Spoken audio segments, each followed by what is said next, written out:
Oh man, nothing gets me more pumped up to talk about baseball cards than some like uncredited house music that has no copyright. Royalty free beat smash. Can't beat it. No, the price is right. The price is right.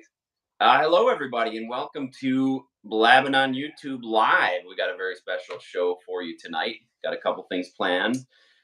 Chris picked up a mystery card that he's going to reveal to me and everyone.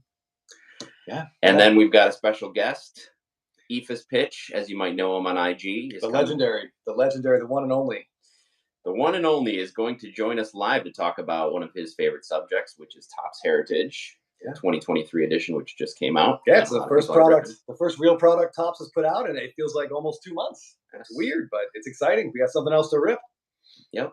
For better, for worse. So yeah, while people are filtering in, fingers crossed, I will talk about a card that I absolutely did not need, but desperately wanted. I wasn't really looking for it, but a gentleman on Instagram, and one of the cool things about Instagram that we've learned in the card community is that people do kind of look out for each other. I know there are people that I know look for certain things, and when that stuff pops up, like it's kind of exciting to send it off to the person you know who's been looking for it. And this buddy of mine messaged me. He's a big collector of this particular type of card. But he said he knew it's a Rafael Devers card. I'll tell you that much. But he knew I love Devers, so he wanted to give me first crack at it if I wanted it. And that was his mistake because I immediately took full advantage. So I told Jeff I'd let him try to guess what this is. So I'm going to give him a couple of hints. One, it's a Devers card. And two, there are only 2 copies of this card at PSA, a 7 and an 8. I've looked this one over. Only 2. I had never seen it before. I've never even seen like a picture of it. And there's a couple collectors on Blowout that have really impressive Devers collections that I'd never seen this card pop up. So I was really excited. I was kind of really thrilled at the price too, which wasn't terrible. I had to buy it now pretty quick. So you want to take a stab? I'm gonna guess it's a black parallel. It's a black parallel. There are more of those at PSA than that. It is a little drum roll, please. It is the clear. Oh my goodness! It's a little hard to tell, so I will take it out of here. So this is the Devers Topps Clear. You can kind of see my hands behind it. Yeah, pretty excited about this. It's incredible. Yeah. So here's the back. And love it. Devers is one of those guys that the dual cup and rookie card logo. Yes. Oh, cup and rookie card logo. Got the double slab or double sleeve from eBay. But yeah, pretty excited. Really cool. Very happy about this. I don't know if it'll go to PSA or not. Like the other ones, we've seen some of these clear cards before, but they have a lot of surface issues. Well, and yeah, you can see that in the grades. If one got a 7 and 8, the black I was referring to, I was thinking maybe it was the Topps Total Black because I'm substituting or I'm submitting one of those in my next. Yeah, so here we go. Order. Those are out of 5, but man, this is. Yeah, you can see it's got like some surface lines on there, but. And a word of warning: these are very tough to clean. Yes, because they scratch very easily. They're kind of like an acetate, like. Bowman High Tech and Topps High Tech, and those are very tough. So you kind of just got to roll with what it is. Yeah, I think it's probably a 7 or an 8 if I were to send it in. But honestly, it's numbered at a 10, and it is. Wow! Congrats on the pickup. That's huge. I can't believe that this IG friend was willing to. Did he already have one? He did not have one, no. But he's got a really impressive collection of clears. He's got about 70 clears. A lot of Hall of Famers and like second-year Cup cards and some really, really cool stuff. But yeah, it was an incredibly thoughtful, very kind gesture. That was very kind of him. Yeah, it was just like it was up there for $2.99 or best offer. So I didn't even waste any time making an offer. I snatched that thing right up. Yeah, I had a long conversation with our upcoming guest about Devers, and we agreed he's very good. But I basically got lectured that I had too many of his cards, which I think my wife heard from the other room and was happy to jump in on that train. So I had been selling a lot of Devers cards, but this one I think is fine. I'm okay with it. That's tough. I mean, that's low pop. It's never going to get higher than 10. No, absolutely not. No, I'm sure there's a bunch still sitting in sealed wax. Kind of a funny story though. I bought this at like whatever time it was. It was nighttime. I want to say it was like almost 11 o'clock at night. It had popped up. Within like a minute of me clicking to buy it now, my wife came out of the bedroom and she had put like a thick sweatshirt on. And she's like, I just got like a chill. I don't know where it came from. Is something open? And I was like, Our bank no. account? Yeah, exactly. I just bought a card, so that's probably it. Anyway, it's amazing that your card buying habits just have that much control over. Yeah, they definitely affect the mood in the house, the temperature, my general well-being, I think, as well. But yeah. Well, even stating that, she had to be pretty happy when she found out all the details. She was very concerned. She even agreed the price was too low. She's like, "How do you know it's not fake?" And I'm like, "Well, listen, eBay will authenticate this. Yes. And goodness knows that eBay would never make such a mistake. No. So that's ironclad authentication here. Yes. But yeah, so she actually did ask me if it shipped a couple days after I bought it. So I think she was. And has she seen it? What was her response? She did see it. Mild interest. That's good. I'd say that's a positive. Yeah, that's pretty high on the scale. Yeah, mild interest. Like, she lifted up her head to look at it. Yep, it's not bad. Well, all right. Well, should we try to get our guest aboard? Okay, sure. So let's see what happens. Feel free to keep talking while I attempt this. Well, filling dead time with nonsense is a particular hobby and skill of mine. So Topps Heritage just came out last week, and it begins one of my favorite events. We have a friend of ours who buys retail boxes a lot. So he'll buy these boxes. He'll look for Dodger cards, Max Muncy cards, and autos. But otherwise, he's not really sure. There's so many variations in there. It's hard to know what's a special card and what isn't. So he'll bring me the box and all the cards, and I get to go through and see if he missed anything. And one thing I love to do is tell him he didn't miss anything and throw the cards away, except the one good one that he didn't know that he had. And then he sees he sees it posted on your.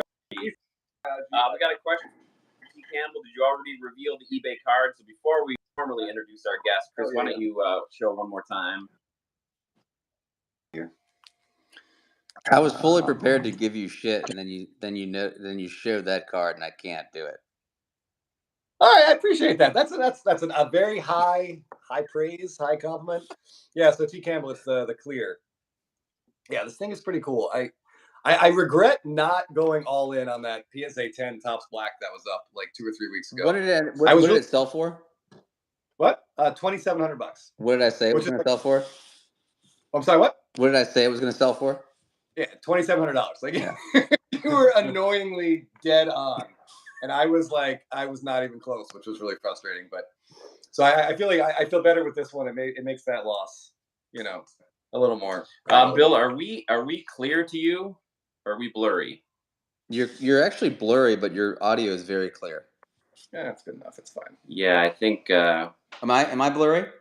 No, you look. No, you are clear. I wonder if should I try to get on your Wi-Fi? I would just leave it. I think it's fine.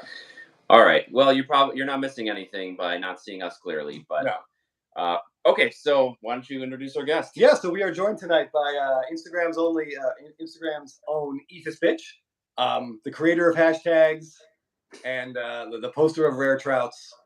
We always look forward to that. This is why one of the people that I think I talk to you about as much as I talk to anybody, and we've only physically met one time. It's kind of funny. Which was fun. Yeah, it was fun. Where did you guys meet? At Truist, at a Braves game last year. And by the way, I was just actually thinking about this in anticipation of this conversation.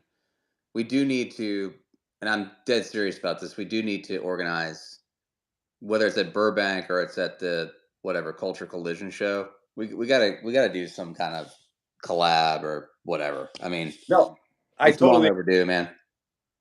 Yes, we would definitely be down for a Culture Collision trip down to Atlanta. Yeah, it'd be fun. And the Burbank show is going to be awesome in Anaheim this year. So, well, what Jeff? When is it? What time of year? Yeah. So it's the holiday weekend. 1st, 2nd, 3rd, something around I want to say it's like the 30th, 31st, 1st, something like that.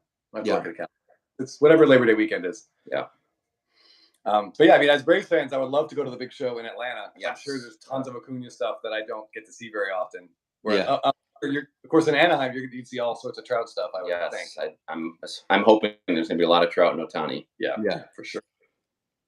Welcome, Jonathan. Thanks for joining. Yeah, the Brewers not looking so great today. They've been on a little bit of a slide. Even their newfound ace. Listen. The Braves just lost a game to the worst, arguably the worst regular season team of the last 30 years. So, I mean, unbelievable. Yeah, they lost and they got their asses kicked. It wasn't even close. No. But anyway, I don't want to talk about that. It's just going to get me frustrated. Let's focus on happy things. All right, Heritage. So 2023 Heritage just released last week, and tell us about it. Yeah. What do you think? Have you ripped any? We'll start there. How many boxes have you? No, it's funny. I haven't. I'll probably get around to it. Although I usually tend to wait until a high number comes out, which I'll be curious to see how they handle this year. But it's like most things, right? Like the box prices tend to peak a couple weeks in a week leading up to launch, and then they kind of carry on that trajectory until a month or so after launch, and then they tend to come down. So, people that have reached out to me to ask me the same question, I've sort of advised, like, if I can get into a Heritage hobby box for $60 to $70, that's a good kind of value. That's just a good time. Hovering at 80 to 100 to 110, depending on where you're buying it from. I just don't think the value is there, frankly. And to be honest with you, and I'm sure we'll get into it, one of them, look, the Heritage is my favorite release of the year because of the quirkiness related to the set. I tend to scour eBay in the first 2 weeks, kind of leading up or at post release, because invariably you'll have people that post cards that really don't appreciate the rarity or the significance. And I showed you, Chris, the other day, a couple cards that I've bought, first cards that showed up. And I, much like the past couple of years, I feel really good about where I'm buying those cards. So that tends to be my strategy. Yeah. The first week, so much of the stuff is getting broken and ripped that a lot of the rarest stuff pops up, and then it's gone. It's gone. All right. So here, what are the top cards in Heritage that you like to go for, as someone who loves the product? Yeah. So there are three kind of base cards, and then there's one, base / auto cards, and then there's one kind of just niche card that I like. So on the base cards, it from kind of rare, from less rare to more rare, I'd say the black refractors are always a really cool chase for me personally. As you know, Chris, I picked up the Corbin Carroll, which is the first one I saw, and I like his game. I feel pretty good about the level that I bought the card at. We'll see how he does. He does in the picture, though. Yeah, it's a strange angle. It's a weird shot. Yeah, he looks like a circus midget. I mean, it's very he really does. Yeah, but but I actually, the 70. It's funny. People have mixed emotions about the 74 design. I actually like it. I think I like the simplicity of the design. I think it's much better than the 73, which was last year's reissue. So they're at a 74 this year, and as I've mentioned before on Instagram, and as I mentioned to some people that have reached out to me, and you guys likely know, I mean, there is something so stunningly beautiful about a black refractor that's actually hard to articulate until you have one in hand. And frankly, the first time that I had a significant Heritage black refractor in hand was in Acuna 2018, and it's a pretty plain vanilla image, right? He's just kind of standing there, but for some reason in that parallel, it just is like I mean, you just know you're holding something special, and so that carries forward to all the other black refractors that I have and have been collecting. So I really love that one. So that'd be kind of number one. Okay. Number two, there are two autos that come out of Heritage, which again is one of the reasons I love it, right? There's not a endless array of different parallels. So there's the base blue, which, depending on who you talk to, is anywhere from 300 to 500 in print run. I was wondering, Yeah. That's for So fall. I think it's pretty well understood that it's kind of 300 to 500, Jeff. Don't kind of hold me to that because I don't think there's official numbers on it, but that seems pretty good based on what you see from a graded standpoint. And then of course there's the red inks, which are somewhat unique to Heritage, which I think is noteworthy. You find it in other sets, but they're usually very special cards. So I've got a card out of, for example, Clearly Authentic. That's a Trout. That's a red ink auto, and it's like distinctly a red ink auto, right? So it's a 1 of 1. So those have a really cool provenance. They go back to 2002, and they're numbered, serial numbered in the way that the blues aren't. So I tend to look for those. There's a Josh Young that I'm looking at right now that I might pull the trigger on. But Interrupt. So you said it goes back to 2002. What were they numbered to then? Was it out of 50 then? it was 52, I think, 52 or 53. Okay. Oh. Is that because the design was the 52 design? Because I've They seen just go up one. Yeah, because I've seen. I think Deep Value Investor Brent has the Chipper Jones from 2000 whatever it was, 2001 or 2. That's a really cool looking card with the red ink auto. So Heritage. The first year of Heritage was 2001, and they repurposed the whole 51 set, right? And then 52. Then the next year was 52, and obviously so on and so forth. Well, one of the cool things about Heritage, again, in the quirky category, is if you follow the set really closely, Heritage or Topps does a really nice job of staying true to the original set. So in the case of some of the earlier sets where there was like literally missing card numbers, there's missing card numbers in Heritage. If there's certain errors in specific cards, those errors find their ways into maybe the same team, in Heritage. Like the Bat Boy card, right? Like the Trout Bat Boy. Yeah, that's a great example of it, right? And so like that, and frankly, one of the reasons, and Chris, you prompted me on this earlier when we were prepping for this. I mean, one of the things I really love about Heritage is it really is a kind of a collector's set, right? It's almost like one of those things, right? Like any good collecting exercise, like the more that you dig in, the less you feel like you know.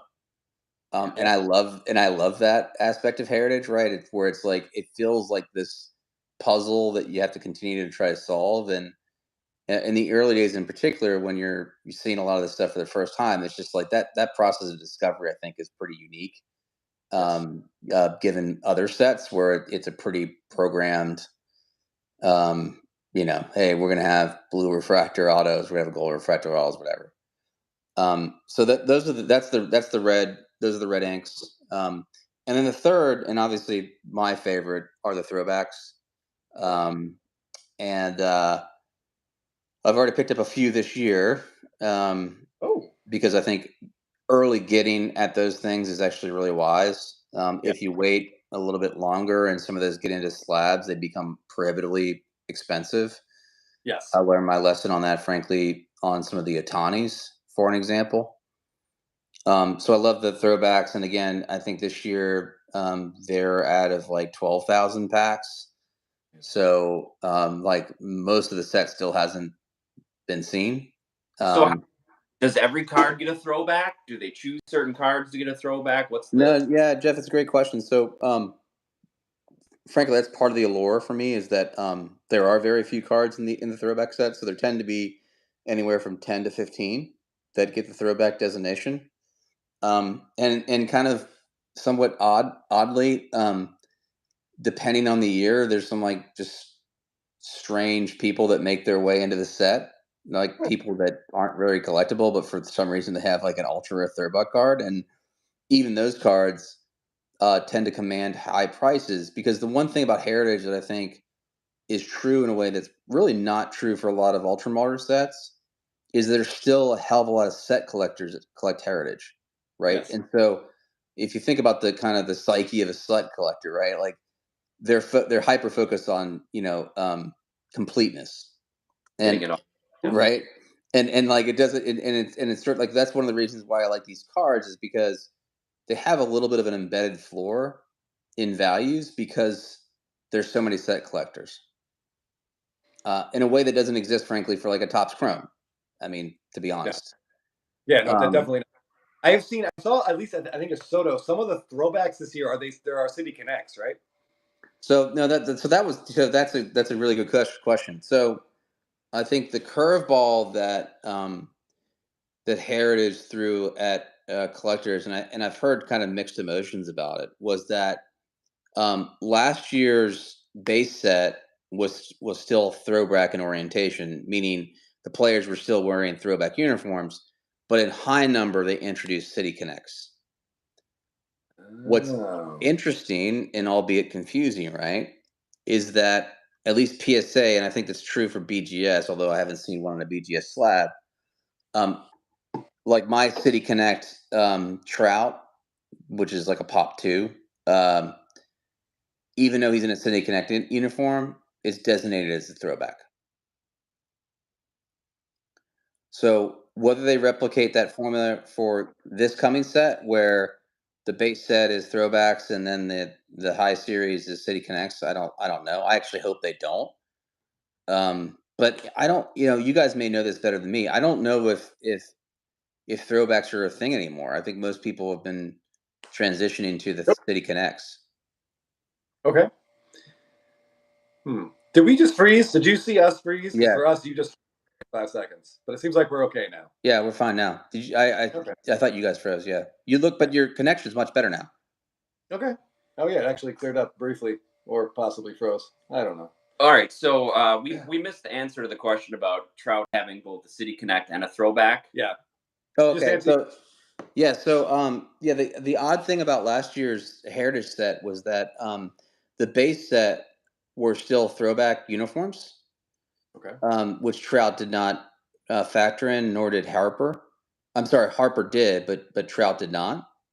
And Harper's in the powder blues for Phillies, which is a card that's been elusive to me and is the only thing that's standing in the way for me completing that set. But then in high number, they did City Connects, which, again, depending on who you talk to, I think has been a little bit of a controversial subject for collectors. We don't like change.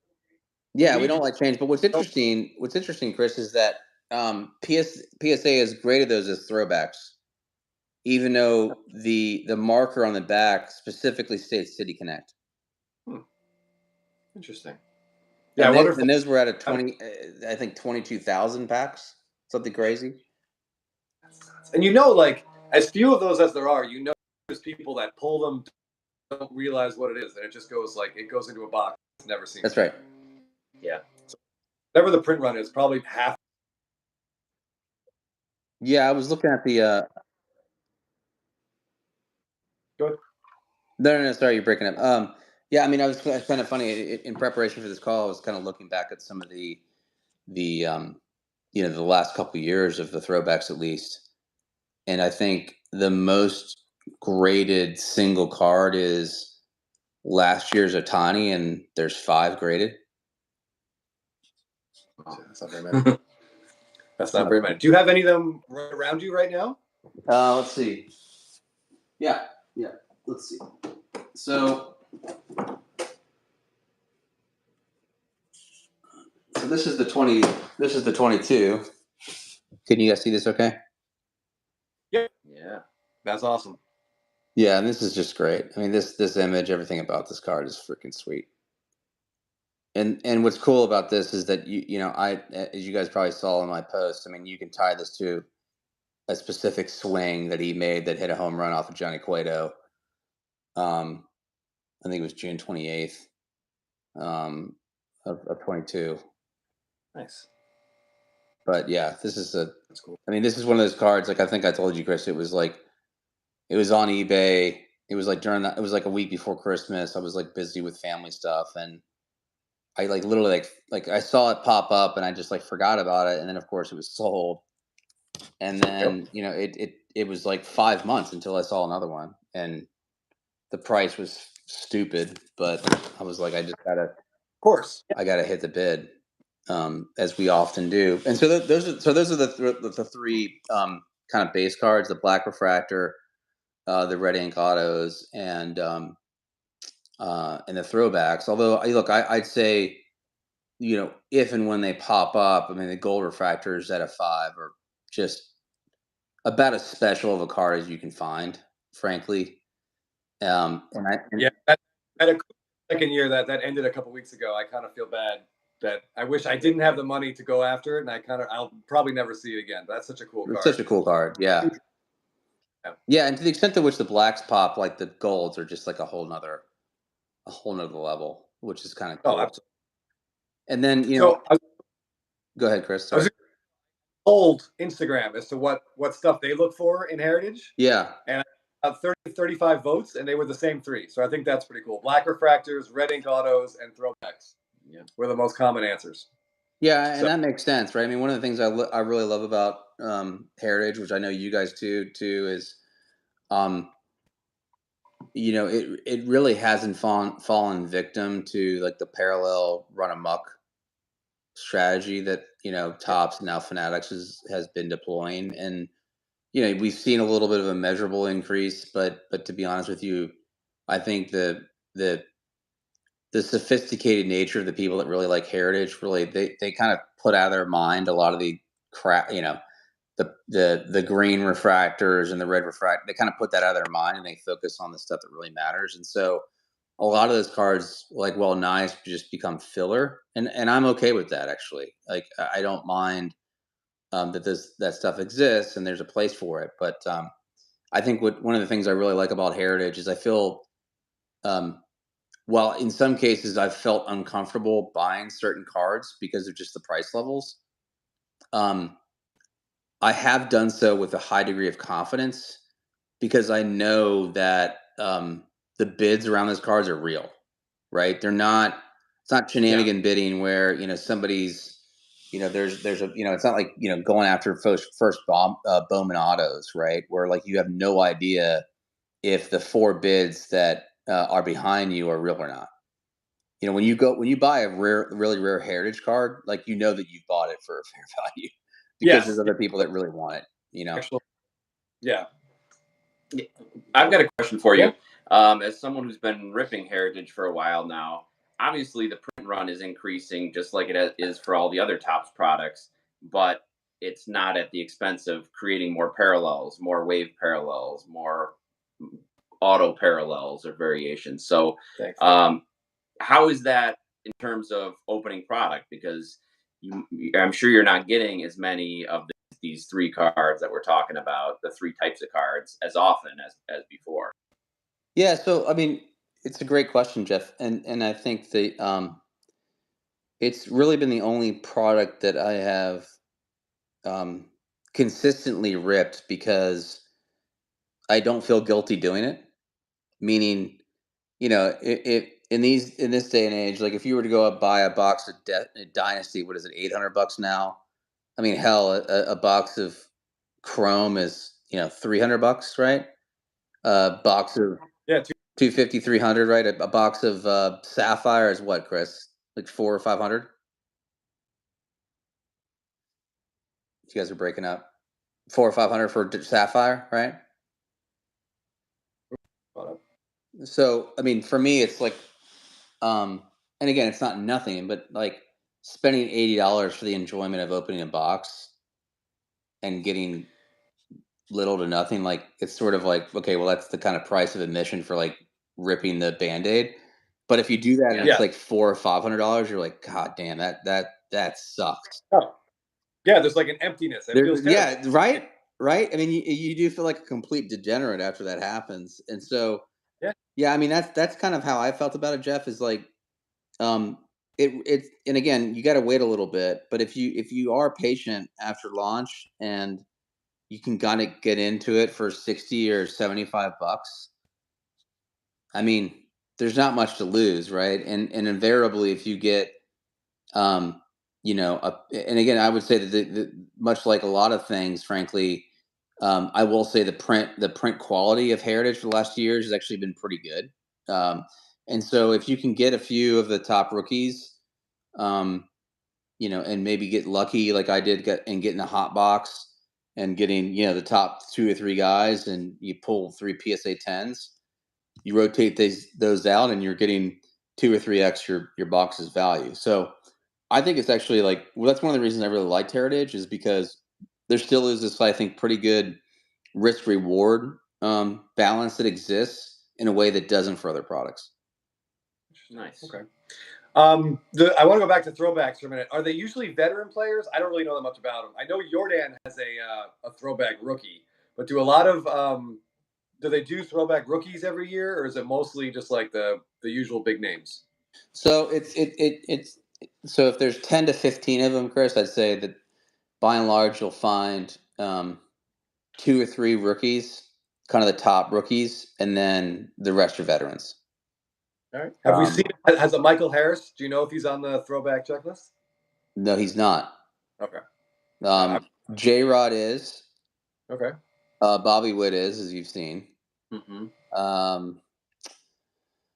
Who else is on it? Acuna, although it hasn't shown up. Interesting. All B's, and it's shown up and sold within like 5 minutes. Yeah. Do you know what that one went for? Any idea? 400. Wow, that's a lot for an. I love Ozzy Albies, but that's a lot of money for an Ozzy Albies card. No, I know. I know. Listen, I agree with you, but that might be the only one that ever shows up. That's a good point. Yeah, because he's not a big enough name that someone might very easily go right past that in a box and not even think about it. Have you guys opened a lot of Heritage over the years? Not a lot. No, a couple like I've grabbed a couple retail boxes at Target periodically. I don't think I've actually opened a hobby box of it yet. I don't think we did. No, but it would be fun to do once they come down a little bit. I think like Stadium Club is for me what I think Heritage is for you. Yeah. And as someone who loves Stadium Club, Heritage I think might be the only top set where every auto is on card. Right? Like are there any stickers in Heritage? No. Yeah, that's fantastic. Yeah, no, it's great, right? And again, and one of the things I think we, and this is part of what the stuff that I talked about today around the whole Collectors Unite thing is like, so much of what matters to collectors are things that are wrapped into continuity. And there's something, there's a guy, I think his name's Cardboard Showcase, and like he's got the whole set of Trout, red ink autos. In fact, just he mentioned in the chat. Is he here? They bought a Trout Black Refractor and the Mike Trout red ink auto. Yeah, I mean, and so like when you see like those cards like all together, man, like there's just something about that. I don't know. There's something about like that sort of continuity that I think in some respects is missing from a lot of collections where it's you go on these people's pages and it looks just like this, like a garage sale. To see those things kind of all put together, I think is pretty powerful actually. And Heritage, I think, has a way of doing that that other sets don't, frankly. And that's why I've gravitated towards it for whatever reason. Like you have the throwback run. I can't imagine there's more than one other person that had that run. No, I don't know of anybody that does. I know the other guy and there's 2 guys that have me and this other guy.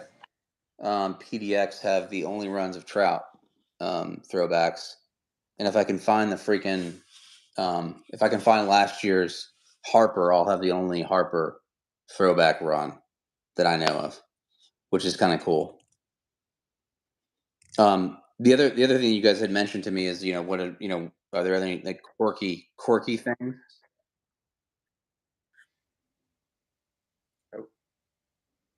I lost you again. Chris, what did you say? Yeah.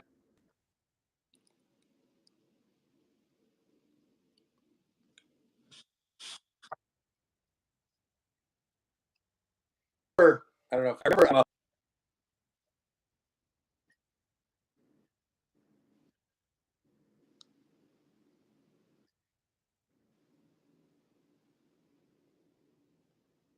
Damn it! I'm losing you again.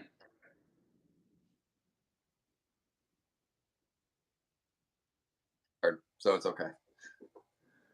You said there was one. I'm sorry, I lost you, and there's a 2021 that came up.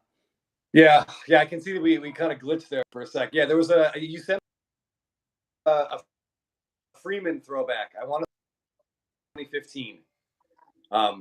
So it was like the 65 design, maybe. No, it's not. Yeah, and you told me I should buy it because I'll never see it again. And I waffled, and someone else bought it, and I've never seen it again. And you won't. You know, I mean, you won't. No. I mean, that's sort of the thing, and so like as I think about the quirkier cards that exist in the set, which there are many, the one that I've gravitated towards have been the they call it the mint set. So these are cards that have coins like placed in the center of them, and they vary in rarity between I think pennies, which are out of 100, all the way through $50, which are one of ones. And like again, it's one of these things like you just never see them. But if you do, and you see them with your favorite player, you know, and you're a fan of like quirky, really rare shit, you should buy it. To be honest, so Yeah, like, those are like I want to say, I think the trout that you have is like hand numbered on the front. I think. Yeah, so like this is his first one. Yeah, it's just like a weird, right? So this is like it's a quarter from 1964, right? Okay. This is from 2013 Heritage, so early trout, right? Yep. And it's out of 5. Yeah, third-year card. Yeah, wow. You know, I mean, just a cool. And then I've got this one. This is the 68. Okay. But again, I mean, so this is a great example of like 2 of the 5 showed up early last year, and don't quote me on this. I think one was listed at like $7.99, which was stupid, and the other one was listed at like 300 and change. But was kind of dinged up a little bit. And I had like kind of squabbled with the one guy that had the lower price, and he ended up moving it. And again, I haven't seen either of those cards since. I think the other one sold for like $700 or something stupid. But like I'll never probably see another one, because the issue is with Heritage, much like a lot of other modern products, like a lot of it is obviously ripped really early, and then a lot of it just sits and sits and sits, and so you got to be super patient because of some of the pack odds. You just don't see them, you know. No. So that's sort of that's why I love Heritage in a nutshell, is just some of the quirkiness and the history that binds the set to modern day.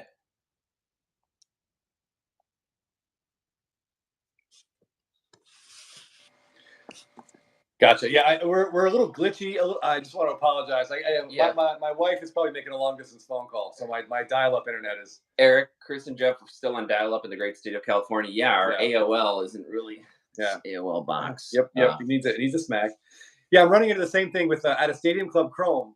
You know, there's the Acuna image. Yeah. He's looking at his World Series ring, and I desperately want one of the 91 like design variation autos. I think they're numbered to like 25. Only 2 have. One sold before I had a chance to buy it. The other one I waffled because the price seemed high, and someone else grabbed it. And I haven't seen another one. And I think we're getting close to the point where people are going to stop ripping that. So I might have. Those might be the only 2 that surface. What did the one that you barely missed on sell for? Like $259, I think. Fuck, man. It's not totally unreasonable. It was just like. It's a little bit. I just felt like it was a little bit too much. I'm like, with taxes and shipping, it's like $300. And I sat there waffling, and then someone else just bit the bullet. Yeah, look, I mean, it's interesting though, right? Because I feel like the way I've kind of wrapped my head around it, at least, and this is I'm not providing investment advice, because none of the shit should be viewed as investments. But the way I tend to think about it is, there's a distance that exists between like whatever you were willing to bid for that card, Chris, and where it ended up pricing, that you can rationalize if you had like the rest of those cards in other years. Right. Yes. Right. Where you're just like, oh shit, in order to like, for the sense of completeness, I gotta get this card. And that leads me to, so like, I think it's kind of interesting, right? Because in some cases, I think, there's an irrational nature of collecting that I wish we would spend more time talking about, which is actually a good thing. Where like the reason you're reaching out for something and buying it is because you're really excited about it, and that's what it should be about, right? Yes. Yeah. And you're excited about it in such a way where you're probably going to lose money the day after you buy it, but that's sort of not the fucking point. You know what I mean? It's like driving a car off the lot. Like Yeah. you know, the minute that car's wheels hit the road, it's lost Yeah. value. But you're still excited about it because you You're love so it. excited about it, right? And so like when I see people that like go out of their way to kind of push themselves in that way, and I know that they're thoughtful and for the sense of completeness they're doing that, like more power to you. The problem is a lot of that behavior has now shifted to all forms of collecting, right? Which has delved into prospecting and some other, I think areas of the hobby that are just high risk where it's really not about the collecting, right? It's about like how do I turn $1 into $2? And I think in those cases, I don't think people understand the risk that they're taking. No, absolutely not. But that is a conversation that could stretch for hours. Yes. Well, I was going to say something. No, go ahead. Have you physically held a Heritage Gold refractor in your hand? Yes. I have not. No. You haven't? But they look. No. Yeah. Not even even at the Burbank shows, I have not seen one for sale. But they just look. They're fantastic, Chris. They really are. I mean, there's something about them that are fantastic. Do you have any Trouts? I don't. I mean, I have to say, I don't think I've ever seen one. Like literally. Yeah. I saw someone in Blowout posted the Gold Otani from 2018, and I think they even posted like a video of the shine, and it's like blinding. It's unreal. Yeah. But yeah, I've never seen one in person. It's funny. Pat Ryan, P. Ryan, he's a big Heritage guy, and we talk about that stuff all the time. And he's got an Acuna Gold. Oh, and he bought a Witt Gold.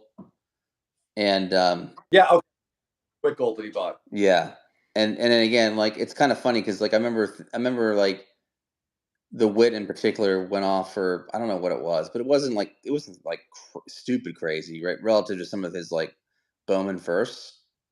But I remember thinking like, man, that if he ends up being anything, that card is so freaking special, man. Yeah, agreed. Yeah, absolutely. Yeah, I don't know. I don't have him in fantasy, so I don't know what his numbers look like this year. I don't think I own a Bobby Witt card. I think you have a couple, but I don't think I have one. Not many. Yeah, I probably should look into that. What do you switching gears a little bit? What do you guys think about this year's rookie class? You gotta ask one more time. Sorry. What do you guys think about this year's rookie class? This year's rookie class. I mean, I don't even. I guess like Josh Jung is probably the front runner for AL Rookie of the Year right now out of Texas. Well. It seems like I don't even know who's the NL. Who would be the NL Rookie of the Year leader right now? Carroll, right? Probably, yeah. I mean, he looks for real. He looks good. He looks good. Yeah, no, he looks good.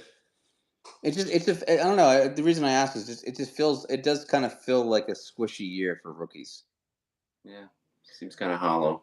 Yeah, I don't know. I mean, we'll have to see if do we consider Yoshida a rookie? I know Topps will, but yeah, I don't see why not. I mean, I don't know how collectible he is, but he's playing well. Yeah, that is very true. Carroll's young, right? Isn't Carroll like 22, 23? Yeah. 23? Yeah. I mean, I would say he's probably looking like the best. I don't want to use the I word. The best rookie to collect for this year, we'll say. Yeah, how about your boy Harris? He's turned it on. He's been a lot better this week because he couldn't have been any worse. Well, same with J-Rod. He's turned it on. Yes, yeah, they both kind of found something. I know Harris would work at I guess Chipper Jones flew in to do a weekend of one-on-ones with Michael Harris. Is that right? To just work on left center.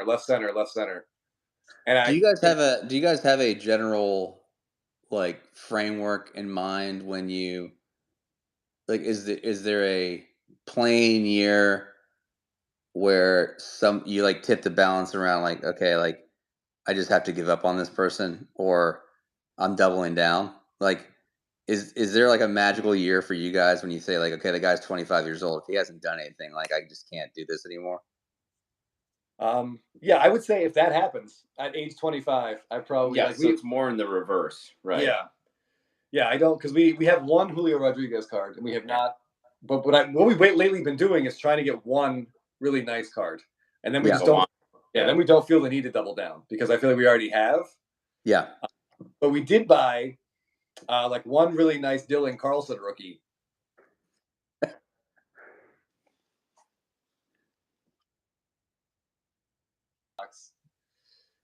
And that's But we probably didn't what it's gonna go be. in. We didn't go all in No, as it was- far as like the J-Rod. Right. No, that was like a Topps Chrome Gold Refractor. Like, Yeah. I think that's what it was. It was like, I don't know, I think it was $100. Yeah, that's not bad. And I'm sure it's Yeah. about a $10.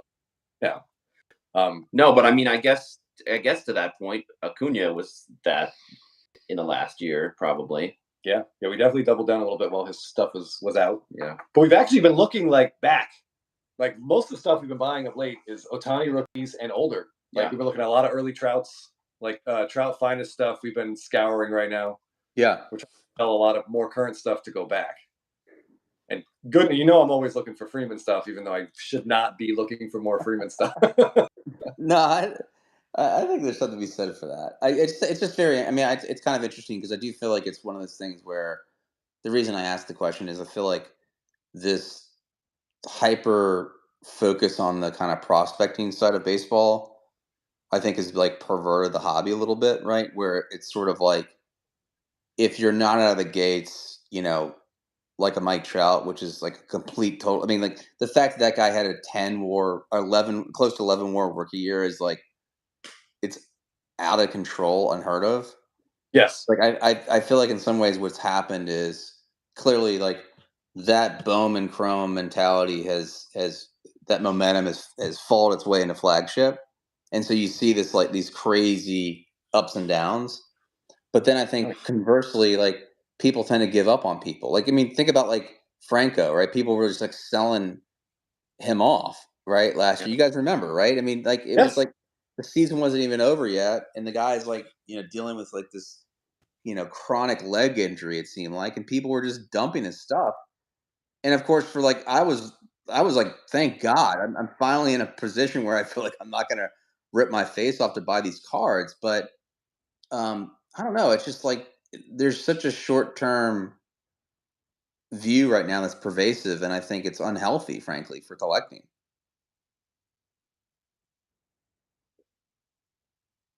Gotta get a better internet, Chris.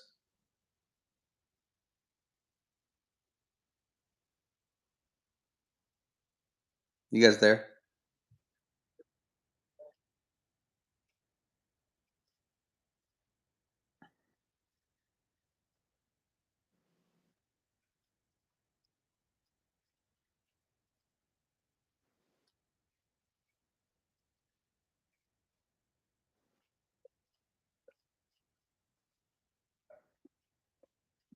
Yeah.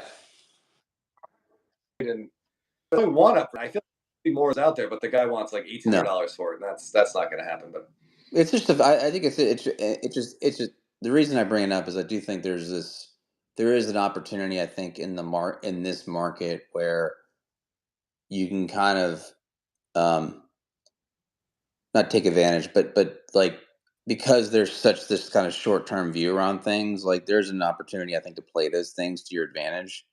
If like you see potential in somebody and you're choking on like the numbers when they're like their cards first come out, and you just kind of play a little bit of wait and see. I mean, that's what sort of I've been doing. It's like I'll buy like the top rookie a year after the kid's played. If he does really well, then I'm feeling good that like the person's validated, right? And I'm paying like I may be paying full value, but that's okay, right? Like I've hedged some of my risk. Whereas if they fall short of expectations, which is like Bobby Witt's a great example of this, right? Where like he had some pretty eye popping numbers, like in terms of like speed and some of the barrel dynamics around some of his hitting mechanics. But he obviously didn't like have a huge year. But his prices fell like 45%. So it's like, okay, well, I'll buy his cards, see what happens, right? It still could go wrong, but it's not. I'm not going from, I'm losing 64% or 60 or 55% of the money I would have lost if he didn't. So I don't know. That's when I have people reach out to me about the whole rookie game and how to play it, that's sort of the advice I've been giving for what it's worth.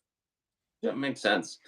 Yeah, and I mean, a little bit along that path is what we did with Otani, because he was so expensive when he first came out. We were way priced out. Yep. And then he got hurt.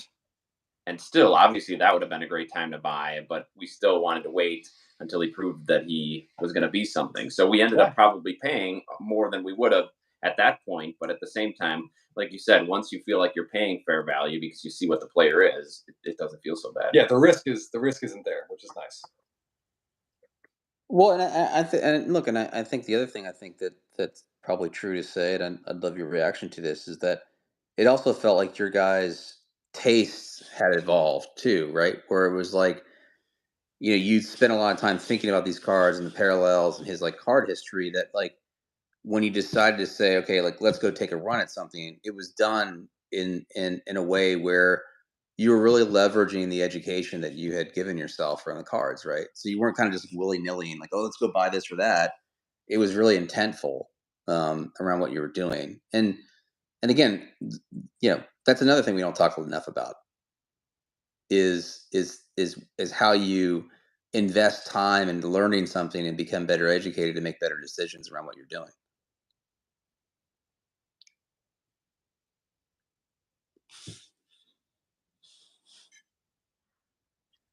Yeah.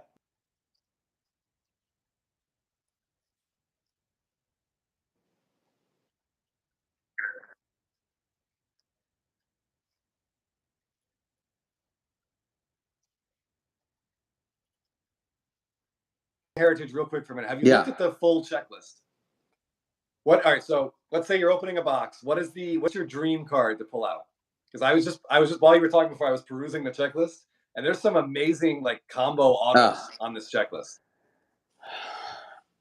So, I mean, there's something I think magical about like an Otani Trout auto, particularly after the World Baseball Classic. So, I mean, that would be sort of right up there. Gosh, there's so many though, Chris. I mean, like, oh yeah, there was a God, what was it? It was like a triple patch of, it was Goldschmidt, Arenado, and Stan Musial. One. I mean, that's just a cool looking card. You know what I mean? And like actually like decent patches. It wasn't like 3 red spots. It was like 3 colored patches for each. God, what else? There are a couple triple autos. Yeah. There's a Soto Guerrero Acuna. That one sounds pretty cool. And then there's a Judge Harper Trout. I mean, both of those are pretty badass. And that's the thing, right? Like how many cards that are in circulation where those 3 players have autos in the same, and they're on card. You know what I mean? On card. Yeah. And then there's an Adley Rutschman, Gunnar Henderson like dual rookie auto. So if you're an Orioles fan, and do you know what are those out of? What's the print count on those? Do you know? The duals are 25. The triples are 5. So I was looking today. 2 of the top highest valued cards that have sold on eBay have been that Gunnar Adley auto. Really? Yeah. What were they going for? Oh, here's the other thing actually that's worth mentioning. Sorry, I should have mentioned it before. That's worth mentioning for your audience is that this is the first year that these like hidden gem cards have started to show up, and there's a lot of mystery around just the composition of the hidden gem set itself. In Heritage, the only thing that we don't know the list of players that are included, but what we do know is that they're 1 out of 44,000 packs. Jeez. Which makes it as rare, I think, as some of the 1-of-1s in the set. There's a couple that have shown up. There's an Adley Rutschman. There's a Corbin Carroll.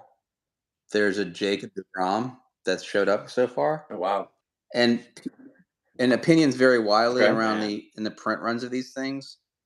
But I do think like I've been very critical, as you guys know, of Fanatics and some of the things that have gone on.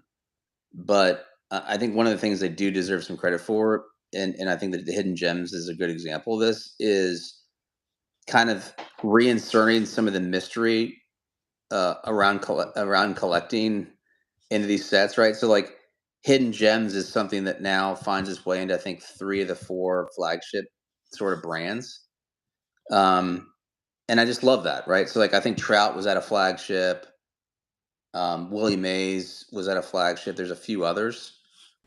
But I love that. I think that's like super, like somebody's going to probably pull that set together, and I think that's going to be sweet. Mm-hmm. Yeah, that'll be an impressive accomplishment. I just noticed there's also an Olivia Newton-John auto mixed in there. If you see that pop up on eBay, please send that my way. I want to see what that looks like. Yeah, so like last year they had a Barry White auto, which was kind of cool, and Clint Eastwood. I mean, they do. They're kind of cut autos, but I mean, can you imagine pulling that out of a freaking random pack of cards? Oh, really?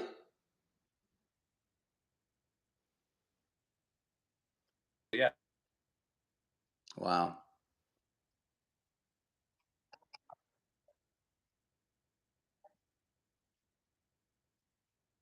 Dustin Phillips. Yeah. Yeah. So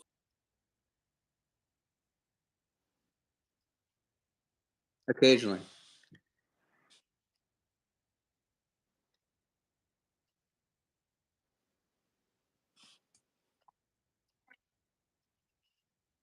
Yeah, when I have time to get. Yeah. I mean, Dave beats me up about it. Who's at Signed and Slabbed on Instagram?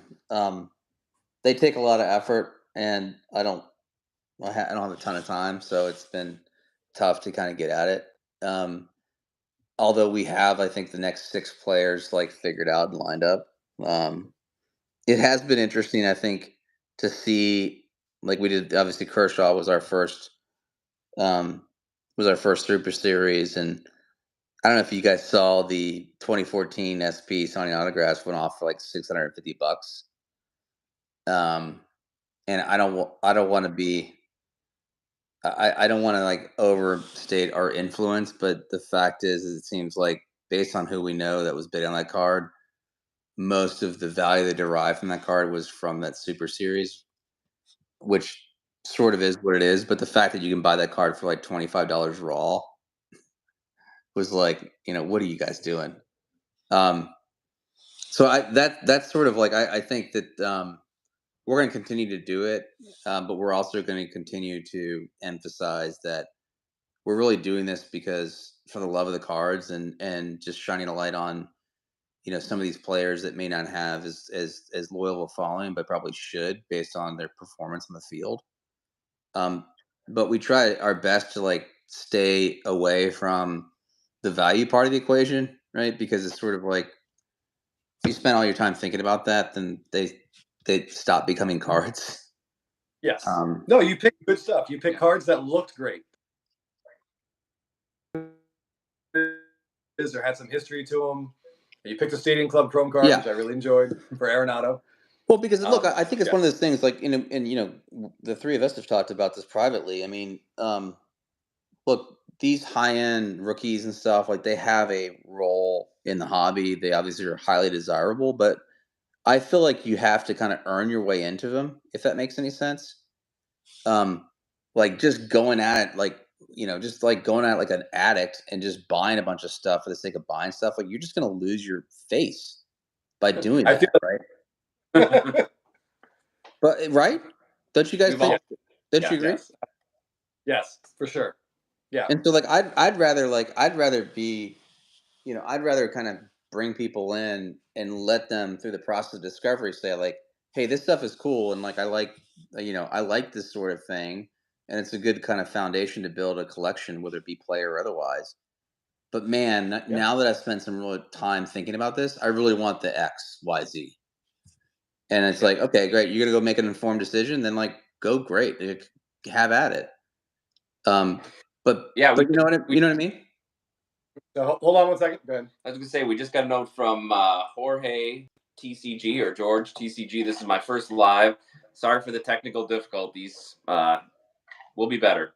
But thanks to y'all, and I'm deep in the SSP and variation rabbit hole. Yeah. So that's right up our alley. That's a fun rabbit hole to go down. Yeah. It's great, right? It's very it's incredibly enjoyable, and I think there's something about like, you know, discovering those cards and then like waiting for them to show up that's like extremely gratifying. It's nerve-wracking, but it's gratifying at the same time, right? And that's it is. So yeah, you had said before, like sometimes if you really, really want a card, it will end up finding you. Yes. And it's funny how that does really happen. Oh, like, absolutely. Those were kind of sent to us, and even that Devers, thankfully, found its way to me. All right, let's wrap this up. We've just kind of trickled over an hour. I'm just curious, what you have around you. Show us what you consider your 2 favorite heritage cards that you are within an arm's reach for you to grab. Jesus, 2 favorite? I know, it's tough. I thought you were just going to say, show us a card that we haven't seen that we should see. Okay. Yeah. Let's see. 2 favorite heritage cards? Yeah. I'll start there, and then I'll show you a card that I haven't shown off yet. Even better. So my 2 favorite heritage are, and I think I've shown this one before. This is Trout's first throwback. This is a pop 1. I think there's 2 or 3 that have ever been found. This is the highest graded version of this card. This is a card I'll take to my grave or give to one of my kids.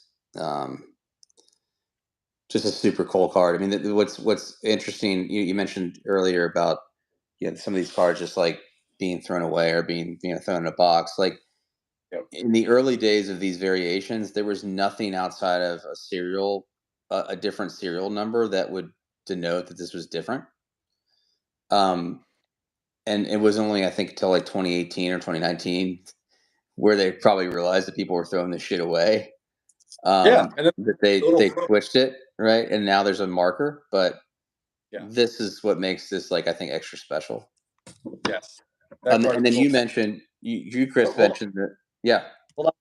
I just have to say, James Lombardo, buddy, I'm not ignoring you. Tell Sawyer hello. Hi, Sawyer.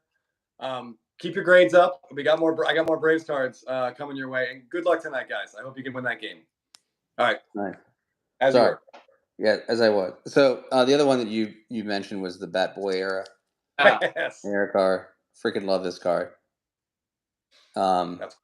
I don't know what the pop is up now. I think this is kind of a found card now, but this is a cool card. I mean, I've got a post on Instagram that kind of details the history around this, but it's modeled after a 1968 card of a shortstop for the Angels named Aurelio Rodriguez, who I think was a kind of a practical jokester and took advantage of a Chicago-based photographer who was, working for Topps to take photos and substituted his Bat Boy for him in photos. And it wasn't until like 6 or 7 years later they figured out what the error was. And so for the 2018, which is the throwback to 1968 heritage, they substituted Mike Trout's Bat Boy for his image. So I mean, like this is a great example of kind of what I'm talking about, right? Yeah, that's awesome. Right, this is a fucking cool card. And then a card that I haven't kind of shown yet, but I'm really happy about is this. Yeah. So this is I think great on that card. I remember talking to you about it. Yeah, because like a raw just went for like, I think maybe slightly over half what I think you snagged that one for, if I remember first. But it was probably at best an 8, I would think. Oh yeah. So to get a low 9.5 on this, awesome. Yeah, I got to get it reholdered, unfortunately, but it's this is my only Arenado card. To your point around like, get one big one, get one good card, right? Like, okay, but yeah, anyway, it's always good to connect with you guys. I really appreciate you having me on. Thanks. All right, real quick, I'm just flexible, which I've shown you before, but I got this bad boy out of the safety deposit box to show it tonight.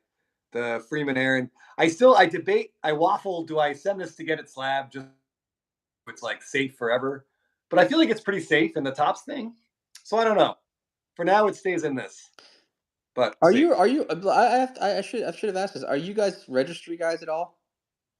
No. Because that could be a reason to do it. Yeah. Yeah.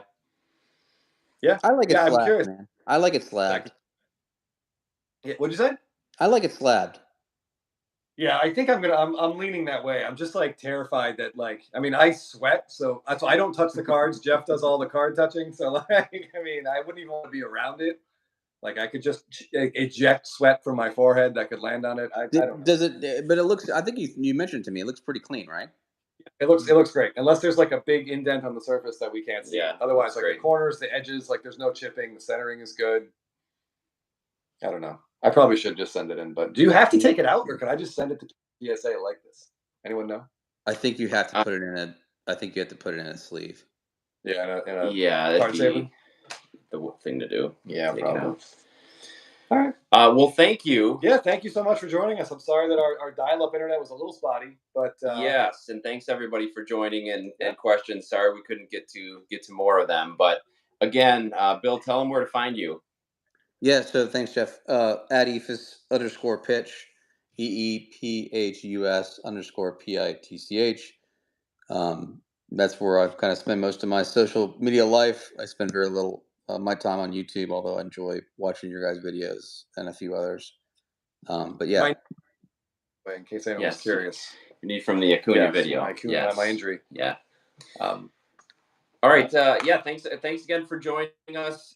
Please subscribe if you haven't, and look for Eephus on IG. We're also on IG. Baseball Card Addict and My Favorite Cardboard. And we'll see you next week. Get our internet fixed by then. So thanks again, Bill. We'll talk to you guys soon. Yeah, guys. Take care. Thanks for having me on. I appreciate it. You got it.